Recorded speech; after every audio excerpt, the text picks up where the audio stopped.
সত্য যে মুক্তিযুদ্ধ করা অনেকেই ফ্যাসিস্ট ও দাবেদার হয়ে উঠেছিলেন, আজ তারা ছাত্র জনতার কাছে সম্পূর্ণ করে বিরোধ মিটিয়ে ফেলা করতেও আমরা আগ্রহী ছিলাম, অথচ দিল্লির আশ্রয়ে থেকে দেশবিরোধী চক্রান্ত করাকেই তারা বেছে নিল।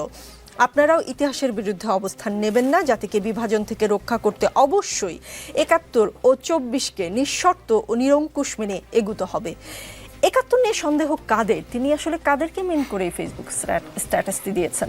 যে কিছু মুসলিম ওখানে ভুলভাবে পার্টিসিপেট করেছে, এটা খুব ছোট ব্যাপার। আরো অনেক বড় ব্যাপার ছিল, আমি সেই জায়গায় একটু যাই, তারপর আমি এই জায়গায় আসবো। জামায়াতের আমির ডক্টর শফিক কিছুদিন আগে বলেছেন, তারা যদি মুক্তিযুদ্ধের সময় কোনো ভুল করে থাকেন তাহলে তারা ক্ষমা চাইবেন। এক্স্যাক্টলি ওই বাক্যটা ব্যবহার করেছেন।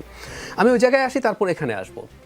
আমি তর্কের খাতিরে ধরে নিলাম জামায়াত কোনো ওয়ার ক্রাইম বা ক্রাইম অ্যাগেন্স্ট হিউম্যানিটির সাথে জড়িত না, ধরে নিলাম আমি। তারা জড়িত, এটার জন্য যথেষ্ট ডকুমেন্ট আছে, কিন্তু আমি তর্কের খাতিরে ধরলাম যে কোনোভাবেই তারা জড়িত নন। এবং একটা কথা মনে রাখা দরকার, ক্রিমিনাল অফেন্সের জন্য আসলে ক্ষমা হয় না, ওটা কখনো তামাদিও হয় না। ধরে নিলাম তারা পলিটিক্যালি পাকিস্তান একসাথে থাকুক, এটা চেয়েছেন, ফাইন। কিন্তু আমি এটা না ২৫ মার্চ রাতের আগ পর্যন্ত আমি এতে কোনো সমস্যা দেখি না। আপনি চাইতে পারেন যে পাকিস্তান একসাথে থাকবে। ৭০-এর নির্বাচনে যখন নৌকাকে ভোট দেয় নাই, এবং সেটা বাংলাদেশ হওয়ার জন্য না, মানে শেখ মুজিবুর রহমানকে পাকিস্তানের প্রাইম মিনিস্টার বানাতেও চায় নাই এই ভূমির ২৬% মানুষ। হতেই পারে। সো পাকিস্তানকে একত্রে রাখা, ভারতের সাহায্যে আমরা যদি এটাকে ভাঙেই তাহলে আমাদের ভারতের আবার আমরা করদরাজ্য হয়ে যাব কিনা, নানান রকম যৌক্তিক ভীতি থাকতে পারে। But what happened post 25 March, এবং এরপর যে জেনোসাইড শুরু হলো আমাদের এখানে, ওদের পক্ষেও কি আপনি নৈতিকভাবে থাকতে পারেন? যেন আমি নৈতিকভাবে চাই পিটিয়ে মেরে খুন করে পাকিস্তানকে ইনট্যাক্ট রাখুক আর সব সরিয়ে রাখি। আমি একটু এই সময়টাকে হিসাব করি। কিছু জার্নালিস্টকে আমরা জার্নালিস্ট বলি না, এই যে শেখ হাসিনার ইয়েতে যারা যেত সংবাদ সম্মেলনে, কেন করি না? কারণ তারা কোনো পলিটিক্যাল পার্টিকে আসলে সাপোর্ট করেন নাই।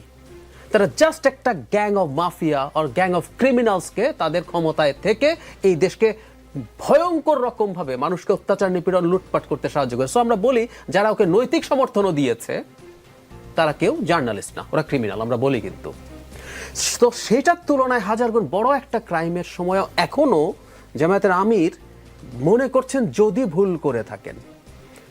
সো তাদের এই লেগাসিটা আছে, এবং খুবই ফ্রাস্ট্রেটিং টু সি যে তাদের যে ইয়াং পিপল তারা এখনো এই আলাপ করছেন, অথচ মুক্তিযুদ্ধ মানে ইসলামকে সাথে যে মুক্তিযুদ্ধের একটা ডিফারেন্স দেখানোর চেষ্টা হচ্ছে। এই যেমন প্রথম যে মানে আমাদের প্রোক্লেমেশনের যে শব্দ, যে তিনটা এখন আমাদের প্রস্তাবিত হয়েছে যে আমাদের মূলনীতির পার্ট হবে সাম্য, মানবিক মর্যাদা, সামাজিক ন্যায় বিচার, ইসলামের বাইরে কিছু। এবং পাকিস্তান ইসলামের নাম নিয়ে এখানে যা করেছে ওটা ইসলামের কিছু ছিল। এই যে তাদের একটা ট্রেন্ড করেছে কৃষক শ্রমিকরা, আমি যে কেউকে একটা ডকুমেন্টারি দেখতে বলবো, এটা ইউটিউবে পাওয়া যায়, সেটা হচ্ছে স্টপ জেনোসাইড। ওরা ক্রুরা যখন প্রথম মুক্তিযোদ্ধাদেরকে খুঁজে পায়, সেখানে ভয়েস ওভার, এটা আলমগীর কবিরের ভয়েস ওভার, উনি বলছেন যে লুঙ্গি এবং ভেস্ট পরিহিত লোকজন, লুঙ্গি পরা, কাছা মারা গ্রামের সাধারণ কৃষক শ্রমিক, এই কৃষক শ্রমিক যুদ্ধ করেছে, ও গামছা বিছিয়ে নামাজ পড়েছে, ও নারায়ে তাকবীর আল্লাহু আকবার বলে যুদ্ধ করেছে, ও জীবন আল্লাহ হামাচাপা দিয়ে ২৪-এই সব কিছু আছে এটা বলার। আমি ব্যক্তিগতভাবে মনে করি ৭১-এ আমাদের যে এক্সপেকটেশন ছিল, ৯০-তে এরশাদকে নামানোর ক্ষেত্রে যা হয়েছে, ২৪-এ যা হয়েছে, ৩৫-এ যা হতে পারে, ৫০-এ যা হতে পারে, প্রত্যেকটা আসলে সেই পুরনো আমরা ইনসাফের সমাজ চেয়েছিলাম, আমরা সাম্য, মানবিক মর্যাদা, সামাজিক ন্যায় বিচার চেয়েছিলাম। আমরা মানবিক মর্যাদা চেয়েছিলাম যে আমার জাস্ট আমি মানুষ, আমি রাষ্ট্রের একজন নাগরিক, আমার আর কোনো আইডেন্টিটি রাষ্ট্র দেখবে না আমার ওই রাইটগুলো প্রোভাইড করার জন্য। সেই রকম একটা রাষ্ট্রের যে লড়াই, আসলে যদি আমরা চিন্তা করি এই লড়াইটাই যুগে যুগে বিভিন্ন জাতি করে। আমি স্টপ জেনোসাইডকে আবার এখানে কোট করতে চাই।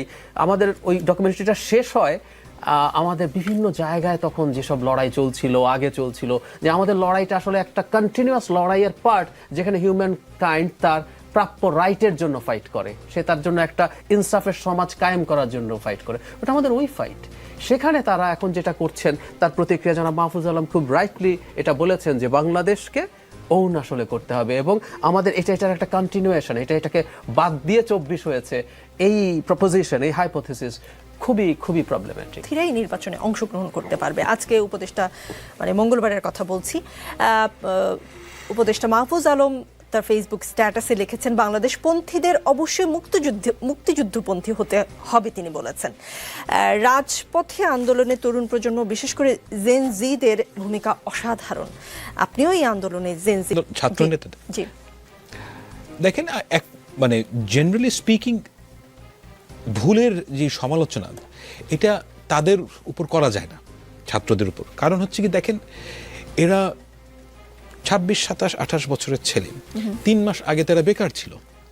দে have never worked in a very large organisation, এবং লার্জ অর্গানাইজেশনে কাজ করা এবং বাইরে গিয়ে দেশ সম্বন্ধে কথা বলা কমপ্লিটলি ডিফারেন্ট জিনিস। এবং আপনাকে আরেকটা জিনিস বুঝতে হবে যে তারা 5ই অগস্টের আগে যে কাজটা করছিল সেটা হচ্ছে গিয়ে ভাঙছিল কিছু, আর এখন আপনাকে কিছু গড়তে হবে।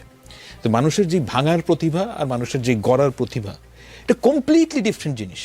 দুটোর সাথে উইদিন দ্যাট ইকোসিস্টেম আপনাকে বিভিন্ন ধরনের নেগোশিয়েট করতে হবে, পলিসি মেকিংয়ে যেতে হবে। এই কাজগুলো সহজ কাজ না। লম্বা লম্বা কথা বলা সহজ, কিন্তু এই অ্যাকচুয়াল ডে টু ডে কাজগুলো করা সহজ না। তো তারা এই কাজটা খুব তারা শিখছে, তারা পারে নাই। আমি এই ব্যাপারে সমালোচনা করাটা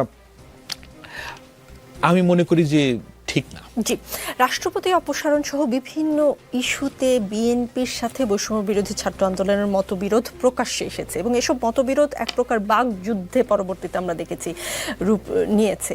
বিএনপি সহ পুরনো কিছু রাজনৈতিক দলের সাথে বৈষম্য মনে হয় সবকিছু আপনি যতগুলো বললেন প্রত্যেকটা।